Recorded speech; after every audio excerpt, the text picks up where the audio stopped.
ഓടി വന്നു, മുഹമ്മദ് യൂനുസ്, ഈ പേരെവിടെയോ കേട്ട് പരിചയമുണ്ടല്ലോ. സ്റ്റീഫൻ ആർ കോവി, ഞാൻ ഏറ്റവും ഇഷ്ടപ്പെടുന്നൊരു പുസ്തകമായതുകൊണ്ട് 7 habits of highly effective people mention ചെയ്ത ബംഗ്ലാദേശിൽ നിന്നുള്ള മുഹമ്മദ് യൂനുസ് ആണോ എന്ന് ഞാൻ വീണ്ടും ഗൂഗിളിലൂടെ ഒന്ന് സെർച്ച് ചെയ്തു.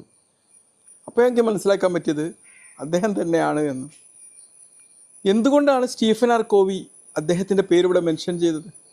ഒരു മനുഷ്യൻ്റെ ആശയത്തെ, ആ ഒരു മനുഷ്യൻ്റെ ആശയത്തെ ഇംപ്ലിമെൻ്റ് ചെയ്യാൻ വേണ്ടി നമ്മൾ തുനിഞ്ഞിറങ്ങിക്കഴിഞ്ഞാൽ അതുകൊണ്ട് പരിവർത്തനങ്ങളും അതുകൊണ്ട് ഇമ്പാക്റ്റും ഉണ്ടാക്കാൻ പറ്റും എന്നുള്ള ഒരു വലിയൊരു കാര്യമാണ്.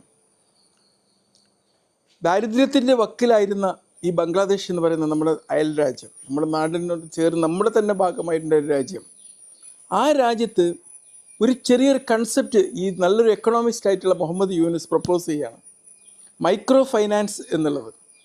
പറഞ്ഞാൽ അന്ന് അവിടെ ബാമ്പു കച്ചവടം ഉണ്ടായിരുന്നു. ബാമ്പു